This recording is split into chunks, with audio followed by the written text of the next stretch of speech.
하나님이 이스라엘 백성들에게 가나안 땅을 주시겠다고 약속을 하셨습니다. 그래서 그 약속은 이미 그 오래전부터 하셨죠. 아브라함을 부르셔서 큰 민족을 이루겠다고 하셨고, 그 다음에 그 큰 민족이 이 젖과 끓는 복의 땅, 가나안 땅에 가서 살 것이다. 계속 말씀을 하셨어요. 그래서 시간이 지남에 따라 하나님의 말씀은 계속 이루어졌습니다. 아브라함이 아들을 하나 낳았는데 시간이 지남에 따라 그 이삭 아들 하나로 말미암아 큰 민족이 됐습니다. 그 큰 민족이 됐을 때는 가나안 땅에 들어가서 큰 민족이 되지 않았어요. 우리가 잘 알듯이 애굽에서 종로로 타면서 노예 생활하면서 큰 민족을 이뤘습니다. 우리가 생각할 때는 하나님의 약속이 이루어지려면 좋은 환경이 돼가지고 보기도 좋고 살기도 좋고 모든 것이 평안할 때 하나님의 말씀은 이루어지는구나 라고 생각하기 쉬운데, 그건 우리의 생각이지. 노예 생활했어요. 환경이 좋지 않습니다. 핍박을 받고 채찍을 받고 자유가 없는 비참한 삶을 자손대대로 살아야 됐습니다. 애굽에서 430년 동안 노예 생활했지만 하나님의 말씀은 쉬지 않고 계속 다름질하듯이 이루어져서 이스라엘의 그 숫자들은 갈수록 늘어나서 큰 민족을 이뤘습니다. 그러니까 하나님의 생각과 우리의 생각은 다르다는 것을 아셔야 돼요. 근데 요즘 사람들은 공부를 많이 했습니다. 과거 어르신들은 공부 많이 한 분이 없어요. 특히 여자들은 다른 부모님들이 공부도 안 시켰어요. 그게 뭐 70 이상 된 분 중에 학교 안 나오고 글 모르는 분들이 과거에는 많았습니다. 근데 지금 요즘 분 다 대학 나왔어요. 그런데 그만큼 많이 배우고 똑똑하면 하나님을 잘 믿고 신뢰할 것 같은데 정반대죠. 글자를 몰라서 성경도 모르고 성경 읽으려고 기억, 니은, 한글 배워서 이제 성경 읽고 이랬던 분들이 믿음이 훨씬 더 좋습니다. 세상 돌아가는 것도 모르고 글씨를 모르니 뭐 신문을 볼 수 있어요. 뭘 볼 수 있어요? 세상 돌아가는 소식은 이웃집에서 누가 얘기해 주면 이런 일이 있었구나. 이런 사고가 있었구나. 나라에 이런 어려움이 있구나. 알았죠. 그냥 단순한 삶을 살았어요. 애기 낳고 밥하고 나가서 일하고 그러다 보면 또 자식들이 결혼하고 늙고 이런 아주 단순한 기본적인 생활만 하고 수십 년 살았지만 그분들의 마음이 순수하고 깨끗하거든요. 겸손하고. 그러니까 하나님 말씀을 어디서 들으면 그냥 그대로 믿는 거예요. 그냥 그대로 믿고 또 기도합니다. 새벽에 기도하고 낮에도 기도하고 밤에도 기도하고 참 기도합니다. 왜? 사는 게 힘드니까. 그러니까 뭐 계산하고 따지는 게 없어요. 그러니까 체험이 강하죠. 신학적으로, 교리적으로, 논리적으로 하나님 말씀 배운 적이 없더라도 그냥 주일날 와서 말씀 듣고 부흥회 때 말씀 들으면 그대로 믿는 거예요. 그러면서 체계적인 성경 공부도 없어요. 교재도 없어요. 가르치는 사람도 없어요. 하지만 지금 그렇게 체계적으로 교육받고 양육받은 사람들보다 훨씬 깊은 믿음, 견고한 믿음을 가지고 기도하고 신앙생활을 했습니다. 그래서 한국을 이렇게 경제적으로 일으키고 남북이 절단됐는데도 이렇게 발전한 겁니다. 교회도 막 발전시키고 성장하고 큰 교회들이 나오고 많은 주의 종이 나오고 선교사도 세계 2번째로 보내고 경제적으로 뭐 세계 10위권 안에 들지 않습니까? 이런 발전이 어떻게 일어났는가? 공부 많이 한 분들이 노력해서 일으킨 것도 있지만 그 밑에는 기도 많이 하는 우리 할머니, 할아버지, 어머니, 아버지들의 세대가 있었기 때문에 그렇습니다. 일제 치하에 독립한 다음에 무슨 힘이 있습니까? 조금 있다가 또 분열이 되고 그 다음에 전쟁 났죠. 3년 동안 전쟁 치르고 잿더미가 됐습니다. 아무것도 없습니다. 그런데 어떻게 4, 50년 만에 이렇게 기독교도 왕성히 일어나고 경제도 왕성히 일어나고 세계적으로 힘을 발휘하는 민족이 되냐 이거예요. 지금까지 남북이 대치된 상태에서 지금도 미사일 쏘고 뭐 으르렁거리고 막 하고 있잖아요. 그런데 이 위급한 이 한국 바깥에서는 지금 굉장히 한국을 위험하게 봅니다. 금방 전쟁 날 것 같이 불안해서 막 주시하고 있습니다. 근데 막상 이 땅에 살고 있는 분들은 편안하죠. 외국에 있는 분들이 더 불안해요. 근데 한국 사람은 편안해요. 굉장히 믿음이 좋습니다. 그런 믿음은 좋아요. 그런데 하나님께 대한 믿음, 하나님 말씀에 대한 믿음은 영 아니에요. 공부도 많이 하고 정보도 많이 얻고 여러 가지 알고 있는데 하나님에 대한 믿음, 하나님 말씀에 대한 믿음은 갈수록 약해지고 있어요. 왜냐하면 이것을 있는 그대로 받아들이질 않아요. 공부를 많이 하고 정보를 많이 갖고 있어서 그런지 여러 가지를 자꾸 걸러요. 그 걸르면 안 되는데 내 생각하고 맞나 안 맞나, 내 감정하고 맞나 안 맞나, 내 현재 상황하고 맞나 안 맞나. 이건 2000년 전 얘기인데 예수님은 여호수아? 아이고 이건 3000년 전 4000년 전 얘기인데 뭐 지금 시대가 어떤 시대인데 옛날 얘기하고 있어. 거들떠보지도 않아요. 들으려고도 안 해요. 그러니까 아무리 은혜로운 말씀, 아무리 영감 있는 말씀, 아무리 귀한 말씀이라도 그건 그때 얘기지. 그건 그 나라 사람 얘기지. 나하고는 관계없어요. 그건 3, 40년 얘기지. 지금이 어느 시대인데. 안 들으려고 그래요. 그러니까 나이가 젊을수록 더 심하죠, 이게. 5, 60대보다 3, 40대가 믿음 갖기 어려워요. 3, 40대보다 10대, 20대는 더 하죠.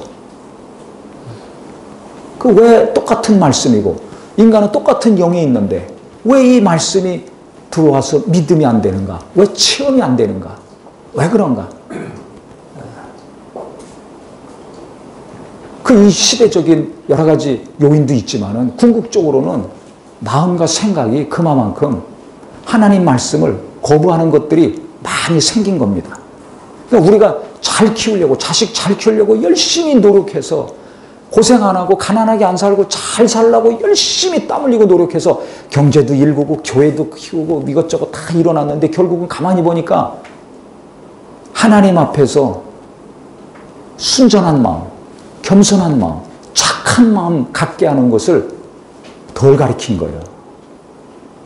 키를 키우려고 노력하고 공부 잘 시키려고 노력하고 좋은 학교 보내고 좋은 직장 보내고 예쁘고 잘생기게 만들려고는 굉장히 노력했는데 눈에 안 보이는, 눈에 보이는 것에만 신경 썼지 눈에 안 보이는 마음과 생각에는 부모들이 별로 신경을 안 쓴 거예요. 그러니까 겉으로 볼 때는 여러 가지 조건이 좋아졌는데 마음은 좋아졌습니까? 안 좋아졌습니까? 알잖아요. 이 청소년들만 보더라도 애들이 행복하게 뛰어놀고 맑게 해맑게 웃는 청소년들이 있습니까? 없습니까?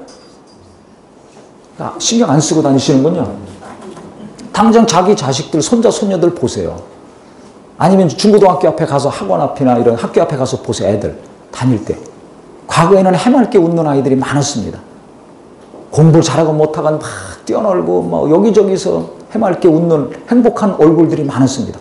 코는 왔다 갔다 하죠. 또 도로가 뚫려가지고. 네? 과거에 보면 추워가지고 손은 다 터지고 시꺼멓고 지저분하고 겨우 내내 똑같은 옷 입어. 그러니까 뭣도 없어요. 아주 지저분하죠. 가난하고 더럽고. 하지만 그 마음은 편안했어요. 행복했어요. 근데 요즘 얼마나 깨끗합니까? 날마다 목욕시키죠. 옷도 뭐 잘 입히죠. 먹는 것도 그렇죠. 근데 마음은 행복하지 않아요. 그러니까 겉만 신경 쓰다 보니까 교회도 그렇고 나라도 그렇고 겉만 신경 쓰다 보니까 속이 행복해지잖아요. 너무 공허해지고 구겨진 것도 있고 상처도 많고 답답한 것들이 많이 생겼습니다. 그러니까 말씀이 그냥 그대로 들어오질 않아요. 이게 문제예요. 그럼 이게 이때만 그런가? 이게 언제나 그렇습니다. 왜냐하면 각각 자라온 환경이 달라요. 성품이 달라요.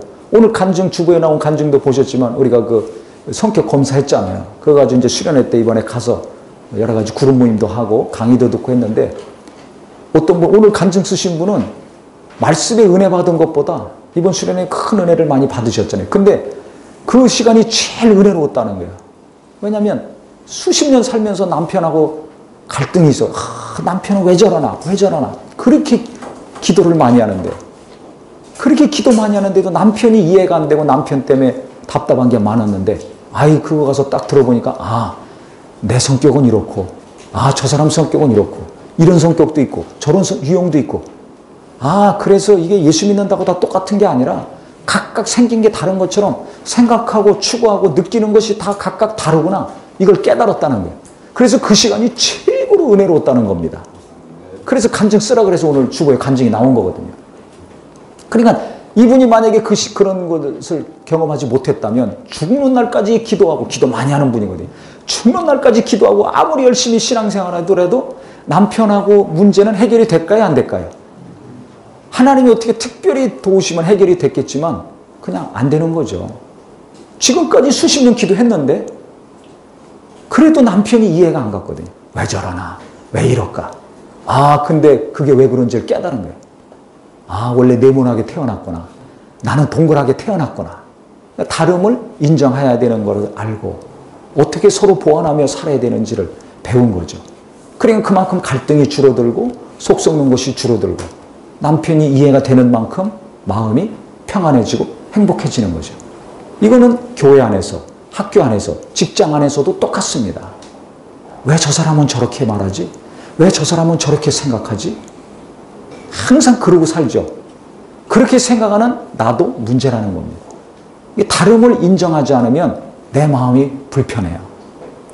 부부 간에도 그런데 부모 자식 간에, 형제 간에, 이웃 간에, 친구 간에, 성도 간에는 더 많죠. 그러니까 내가 생각하고 있는 것, 내가 느끼는 것만 고집하는 사람은 일평생 불행하게 삽니다. 왜 불행해? 가슴이 아프기 때문에. 총 맞은 것처럼. 그 백지영이라는 가수가 총 맞은 것처럼이라는 노래를 언제 했어요. 제가 근데 어느 날 그걸 딱 봤는데 너무 실감나게 부르더라고요. 야, 그냥 일반 노래가 아니야. 가슴이 그냥 아주 그 아픔이 막 느껴질 정도로. 그 사연이 있더라고요. 어디서 제가 들었는데 그런 아픈 그런 사건이 있었어요. 그분이 어렸을 때. 그때 교회를 나가게 됐고 그때 그 교회 목사님이 그 얘기를 하는 거를 제가 어디서 들었습니다. 그 마음에 아픔이 있는 사람이 누군가의 아픔을 알죠.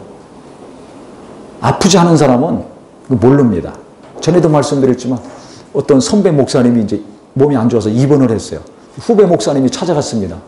가가지고 한다는 얘기가 목사님 믿음으로 뻘떡 일어나셔야죠.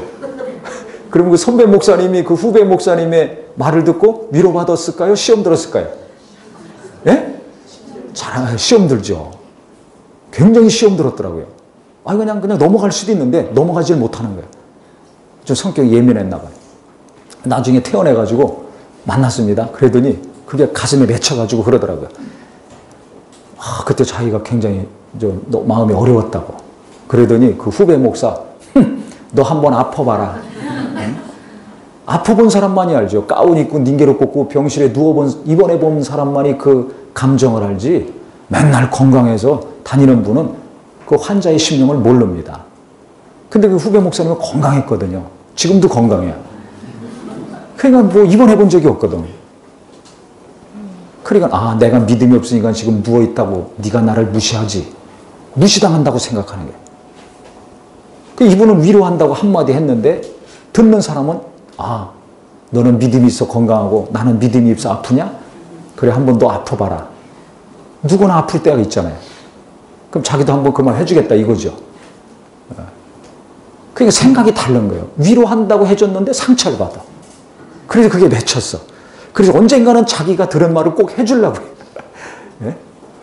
그러니까 생각이 다른 거예요. 상황에 따라서. 그걸 만약에 그 후배 목사님이 들었다면 얼마나 황당하겠습니까?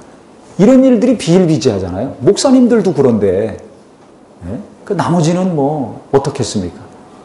이게 가정에서나 일터에서나 교회에서 항상 내 주변에서 또 내게 일어나는 일입니까? 아닙니까? 일어나는 일이에요. 그러니까 아무것도 아닌 말 가지고 오해하고 시험 들고. 그러니까 그분이 그 말 듣고서 그 목사님들이 많이 찾아갔거든요. 근데 그 후배 한 말만 그것만 남아있는 거예요. 그것만 곰곰이 묵상하고 사는 거죠. 퇴원하고 나와서도 그것만 계속 박혀있는 거예요. 그러니까 그런 얘기를 막 하더라고요. 그러니까 성경의 말씀이 진리예요. 누구를 깊이 생각해라? 예수님을 깊이 생각을 하고 그랬는데 그분은 그 후배 목사만을 깊이 묵상한 거예요. 목사인데도 불구하고 오랫동안 목회한 분인데도 불구하고 그 후배의 말 한마디 그것만 깊이 곰곰이 계속 생각하는 거죠. 그러면 마음이 불편하죠. 그러니까 다른 사람을 이해할 노력이 없고 다른 사람을 이해하려는 넓은 마음이 없고 다름을 인정하지 않으면 내가 괴로워요. 그 사람은 괴롭지 않아. 누가 괴로워요? 내 마음이 아픈 거예요. 총 맞은 것처럼. 마음이 아파. 근데 총을 한 번만 맞아야 되는데 여기서도 맞죠. 여기서도 맞고 저기서도 맞고 그럼 따발총을 맞고 대포를 맞고 미사일 맞아서 나중에 뻗어버립니다. 그러니까 다름을 인정하고 그 다음에 생각하고 느끼는 것이 나와 다르다는 것을 항상 생각해야지. 내가 기도했으니까, 내가 선배니까, 내가 더 나이가 많으니까. 그래서 내가 체험하고 경험한 것만 딱 한 가지만 갖고 있으면 내가 괴롭습니다. 내가 계속 괴로워요. 힘들어요. 근데 지금은 이것이 갈수록 심해지고 강해지고 있어요. 그래서 아이들이 어느 정도 크면 대화하기 어렵습니다. 너무 달라가지고. 이걸 엄마, 아버지가 인정을 해야 되는데 인정을 안 하니까 계속 갈등이 심해지는 거죠. 기도는 많이 해요. 자녀들을 위해서 기도는 많이 하는데 응답이 안 오죠. 그 기도하는 것은 좋지만은 내가 생각을 안 바꿔서 그래요. 그러니까 내 생각을 안 바꾸고 마음을 안 바꾸고 마음을 계속 넓히고 살지 않으면은 아무리 기도하도 어떻게 보면 기도하면 할수록 마음이 더 어려워질 수가 있습니다. 더 속이 좁고 답답한 삶을 살 수밖에 없습니다. 이게 인간이에요. 그러니까 마귀가 아주 교묘하게 역사를 하는 거죠. 이거를 신약 때나 구약 때나 하나님이 쓰시는 지도자들은 이걸 너무 잘 알고 있는 거예요. 즉 사람의 마음과 생각이 어떠한지를 너무나 잘 알아요. 그래서 지금 이 여리고성을 점령하는 이 사건인데 여호수아 6장이 하나님이 여호수아에게 명령하십니다. 야, 너 제사장들 법궤 들고 제일 앞으로 가서 가게 하라.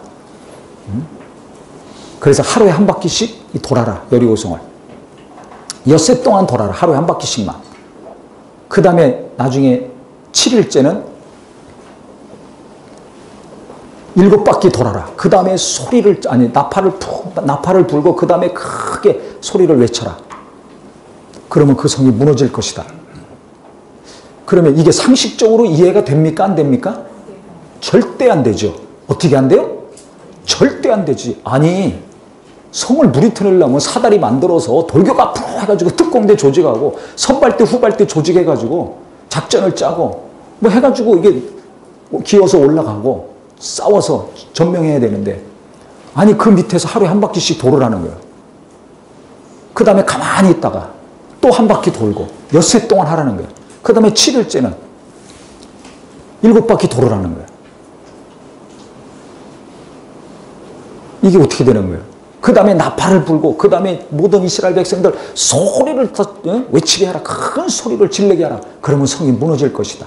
그런데 여호수아는 하나님 말씀 그대로 순종했습니다. 이게 중요한 거예요. 도무지 인간적인 계산으로는 하면 그렇게 아니 그냥 아무 소리 안 하고 비무장 상태에서 계속 돌아보세요. 위에서 돌 던지면 그냥 돌 맞아 죽어야 됩니다. 그것도 일주일 내내 하루에 한 바퀴씩 6일을 하고 그 다음에 7일째 7번 하면 13바퀴로 돌아라는 거야. 그냥 위에서 돌 던지면 죽는데 어떻게 해요? 또 뜨거운 기름에다가 불 던져봐요. 다 불타 죽고. 그런데 그대로 하라는 거예요. 그 명령을 받은 여호수아가 그대로 해야 되잖아요. 근데 거기다 더해가지고 이스라엘 백성들에게 명령한 것이 있습니다. 성경 잘 보세요. 여기 10절에 보면 여호수아가 백성에게 명령하여 이르되 너희는 외치지 말며 너희 음성을 들리게 하지 말며 즉 일주일 동안 13바퀴 돌 동안 조용히 하라는 겁니다. 그 다음에 또 뭐라고 했냐면 너희 입에서 아무 말도 내지 말라. 이것은 하나님이 하신 말씀이 아니에요. 여호수아가 이스라엘 백성들에게 명령한 거지. 하나님은 돌아라. 그 다음에 나팔 불고 소리쳐라. 그러면 무너질 것이다. 이것만 말씀하셨거든요. 근데 여호수아는 자기가 생각해 보니까 일주일 동안 하루에 엿새 동안은 한 바퀴씩 돌고 그 다음에 7일째 7바퀴 돌고 나팔 불고 소리 질러야 되는데 가만히 생각해 보니까 아무리 생각해도 이스라엘 백성들이 이 하나님의 명령을 그대로 따를 것 같지가 않거든요. 더 쉽게 얘기하면 지금 우리가 이 시대로 돌아갔어요. 여호수아로 돌아가서 하나님이 이렇게 명령하셨어요. 그러면 일주일 동안 이렇게 계속 성을 돌 수 있을까요? 나 같으면 우리 지금 성도님들 지금 가서 그 하루에 한 바퀴씩 돌고 제7일째 7바퀴 돌아라. 그 다음에 나팔을 불고 소리를 질러라. 그러면 성이 무너질 것이다. 그러면 아멘 믿습니다 하고서 일주일 동안 계속 순종해서 그렇게 할 수 있는 분 아멘 해보세요. 이게 정상입니다. 그거 못합니다. 아니 이런다고 무너져? 첫날은 그냥 돌 줄 몰라요. 또 둘째 날도 돌 수 있겠죠. 근데 대부분은 그 하라 그러면 그 말 듣자마자 어이 김집사 야 이거 이러다가 돌 맞아 죽는 거 아니야? 이거 화살 맞아 죽는 거 아니야? 이런 사람 있을까요 없을까요? 있죠. 아니 돌면서 또 이러죠. 어이 이 집사 야 이거 이런다고 성이 무너지겠어? 이거 우리가 미친 짓 하는 거 아니야? 이런 사람 있을까요 없을까요? 누구나 다 자기 생각이 있어요. 자기 관점이 있어요. 그거 한두 사람만 얘기해 보세요. 가만히 있다가 그럼 맞아. 당신도 그렇게 생각해? 나도 그렇게 생각하는데 둘이 또 짝짝꿍이 됐네? 그러면 또 그 말이 또 퍼져요 안 퍼져요? 계속 퍼지죠.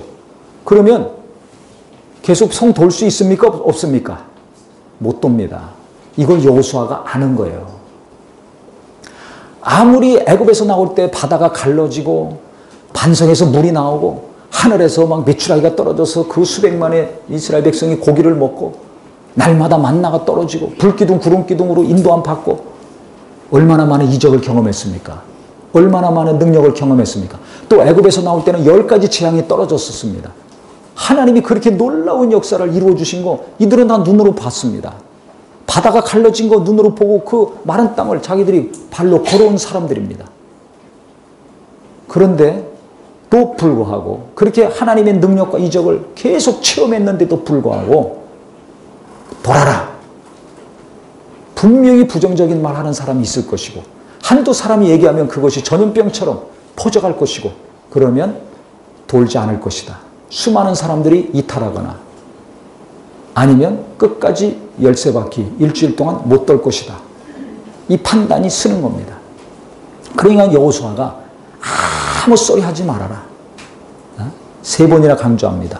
외치지 말며 음성을 들리게 하지 말며 이것도 모자라서 너 입에서 아무 말도 내지 마라. 그냥 일주일 동안은 입 다물고 돌아라. 장막에 가서도 잘 때 쉴 때도 얘기하지 말라 이거죠. 쉬는 시간에 얘기하다가 또 부정적인 기류가 돌아다니면 분란이 일어나거든요. 당파가 생기고 분열이 생깁니다. 여리고성 점령 못합니다. 여리고성이 전략 욕춘지입니다. 그러니까 이스라엘 백성들이 요단 동쪽을 먼저 점령했거든요. 그 다음 요단강 건너서 요단 서쪽을 점령해야 되는데 남쪽을 점령하고 그 다음에 북쪽을 점령합니다. 근데 여리고성을 무너뜨려야지 이 남쪽을 점령할 수 있는 거예요. 그래서 이게 중요한 순간입니다. 전략적인 요춘지라.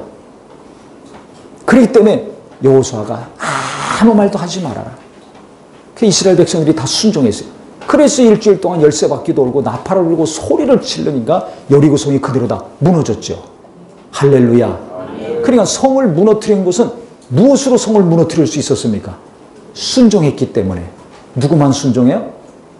여호수아 한 사람만 순종한 것이 아니라 12지파의 제사장들만 순종한 것이 아니라 법궤 들고 앞서 나간 사람들 또 호위 무사들만 양각 나팔 뿔을 그 나팔을 들고 간 사람들만 순종한 것이 아니라 이스라엘 전체 백성들이 다 일치된 순종을 했을 때 여리고성은 무너진 것입니다.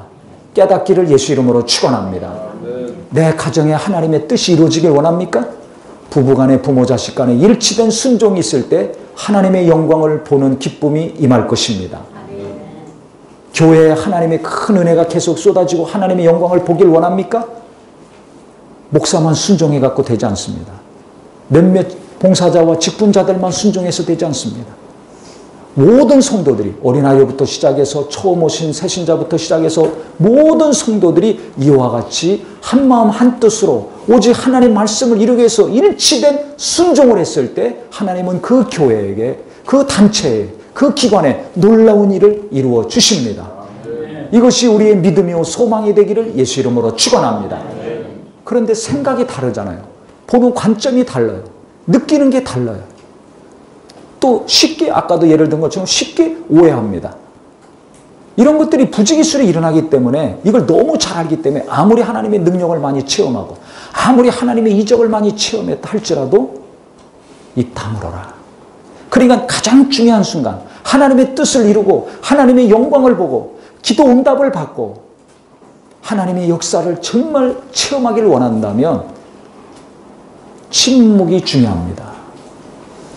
그 예수님도 십자가의 고난을 받으실 때 도살장으로 끌려가는 양 같다고 이사야 선지자가 표현을 했죠.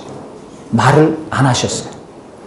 도살장으로 끌려가는 양같이 아무 말을 안 하셨다는 겁니다. 예수님이 침묵하셨다는 거예요. 무슨 말이 필요해요? 그렇게 죽는 것이 아버지의 뜻이거든. 자기 뜻하고 안 맞았기 때문에 땀방울이 핏방울이 되기까지 심한 통곡과 눈물로 간구와 소원을 겟세마네 동산에서 3번씩이나 하셨습니다. 내 원대로 마옵시고 아버지 원대로 되기를 원합니다. 꼭 이렇게 죽어야 됩니까? 이렇게 비참하게 온몸이 갈기갈기 머리부터 발끝까지 찢겨서 죽어야 됩니까? 가시면류관 썼으니까 머리 다 찢어지는 거예요. 채찍에 맞았기 때문에 온몸의 살점은 다 떨어져 나갑니다. 채찍엔 쇠구슬이 2개가 박혀 있습니다. 그래서 채찍을 맞으면 그 채찍이 온몸을 휘어 감았다가 풀어져 떨어져 나갈 때 살점이 뚝뚝 찢겨져 나갑니다. 온몸이 살점이 다 떨어진 거예요. 피투성이죠. 허리에 창으로 찔렀죠. 그러니까 온몸이 피투성이고 온몸이 다 살점이 떨어져 나간 겁니다. 이 비참하게 그다음 홀딱 벗겨놨어요. 6시간 동안. 아침 9시부터 오후 3시까지. 그러니까 아주 죽여도 잔인하게 죽인 거죠. 비참하게 죽인 겁니다. 그만큼 우리의 죄가 나의 죄와 허물이 악하고 중하다는 것입니다. 근데 우리는 죄에 대해서 별로 민감하지 않아요. 남의 죄에 대해서, 남의 허물에 대해서는 민감한데 내 죄에 대해서, 내 허물에 대해서는 너무나 관대해요. 그러니까 예수의 공로가, 예수의 십자가의 보혈이 값싼 것이 됐어요. 비싼 것이 돼야 되는데 집이 비싸고 옷이 비싸고 자동차가 비싼 줄만 알지 예수의 피가, 예수의 십자가의 그 공로가, 고난이 얼마나 비싼 건지를 실감하지 못합니다. 눈에 보이는 것만 취해서 살지 마시고 주님이 내게 베푸신 은혜가, 그 십자가의 공로가 얼마나 귀한 것인가 깊이 깨닫는 성령의 도우심이 있기를 예수 이름으로 축원합니다. 그래서 죄를 깊이 깨닫는 자가 하나님의 은혜를 깊이 체험하는 겁니다. 교회는 오래 다녔는데 말씀도 많이 하는데 기도도 많이 하는데 왜 은혜가 약할까? 왜 은혜가 깊이 들어오지 않을까? 말씀이 깊이 들어오지 않을까? 그래서 그 떨리는 마음이, 불안한 감정이 위로받고 치유받고 견고하고 평안한 심령이 되는데 이게 왜 안 될까? 죄에 대한 각성이 약해서 그래요. 그래서 죄에 대해서 처음 예수 믿을 때나 지금이나 앞으로도 죄에 대해서 정말 깊이 깨닫는 분량만큼 하나님의 은혜는 깊이 내게 들어옵니다. 그래서 신앙생활이 견고한 사람, 요동치 않는 사람들을 보면 대부분 어떤 위기와 환난 속에서도 흔들리지 않는 분들 보면 공통점이 있습니다. 그건 왜 그렇습니까? 자기가 죄인임을, 내가 얼마나 부족하고 연약한 자임을 너무 깊이 깨닫는 거예요. 신앙생활 하면 할수록, 이 땅에서 살면 살수록 그것을 너무 깊이 깨달아요. 그러니까 예수의 은혜가 없으면, 예수의 공로가 없으면, 예수의 피가 없으면 나는 살 수 없는 존재구나 라는 것을 자기 스스로가 너무나 잘 압니다. 그러니까 항상 겸손히 하나님 앞에 기도하고 하나님 말씀을 의지하고 하나님의 은혜를 사모하고 바랄 수밖에 없는 거예요. 다른 거 뭐 생각하고 따질 겨를이 없어요. 그럴 겨를이 없어. 내가 지금 예수의 피가 필요한데, 내게 지금 예수의 생명이 필요한데, 내게 지금 하나님의 위로와 은혜가 필요한데, 내 가정에 하나님이 도우실 것이 너무나 필요한데 뭘 따지고 계산하고 앉아있어요. 정신없지. 이 그렇게 겸손한 사람의 특징, 자기가 연약하고 온전치 못한 사람인 것을 깊이 깨달은 사람의 특징. 그래서 항상 예수님을 생각합니다. 누굴 생각한다고요? 예수님을. 근데 이게 약한 분들은 자꾸 다른 사람을 생각해요. 곰곰이 그 사람이 한 말을 생각해. 너 한번 입원해봐라. 가운 한번 입어봐라. 이렇게 하듯이 곰곰이 그 사람을 생각해. 곰곰이 그 목사님을 생각해. 곰곰이 출근해서 아내가 한 말 생각하고, 애들은 엄마가 야단친 거 생각하고, 그동안 베풀어준 하여야 같은 은혜는 하나도 생각 안 하고, 오늘 아침에 나 구박한 말, 오늘 나 야단친 말, 그것만 생각하는 거예요. 맞습니까? 틀립니까?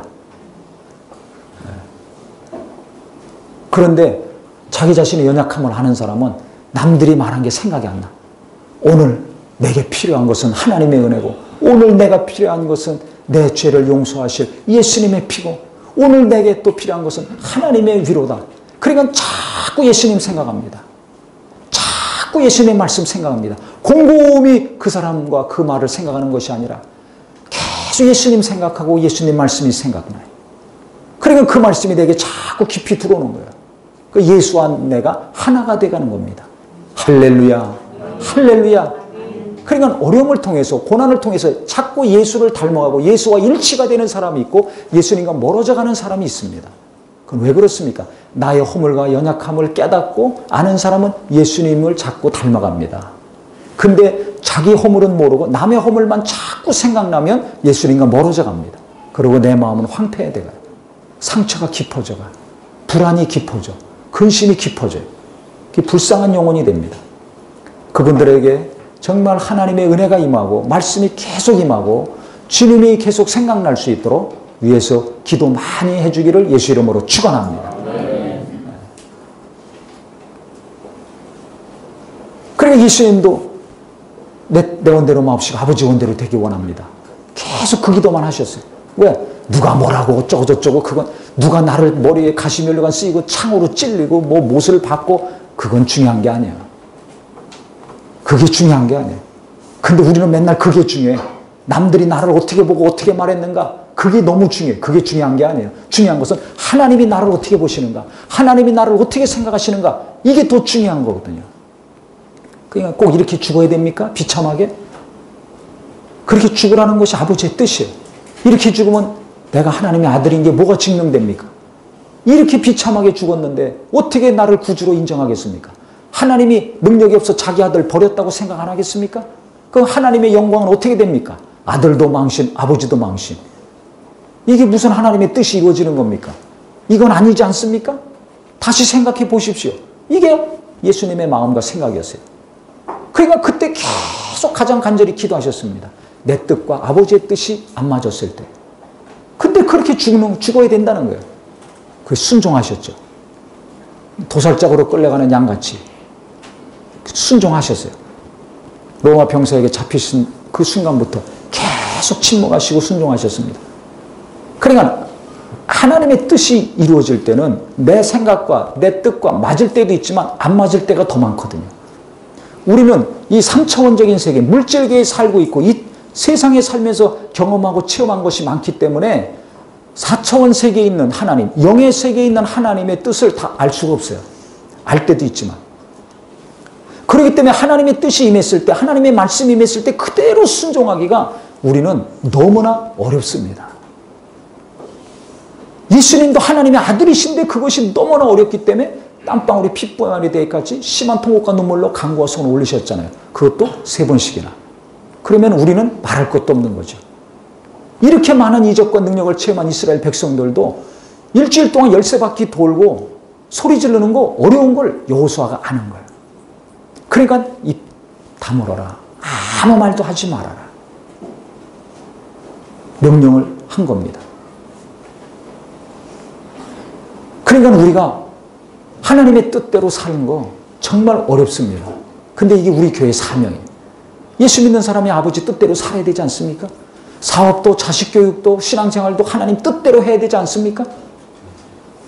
그런데 별로 하나님의 뜻은 찾지를 않아요. 내가 원하는 것만 달라고 그러고, 내가 원하는 것을 가정에서 이루고, 자식을 통해서 이루고, 사업을 통해서 이루고, 교회에서 신앙생활을 하면서 내가 원하는 거, 하고 싶은 거를 이루려고 하는 사람들이 너무나 많습니다. 그러니까 하나님의 뜻을 모든 성도들이 함께 이루어가기는 너무나 힘들다. 아마 지구상에서 가장 힘든 일이 아닐까라고 생각을 합니다.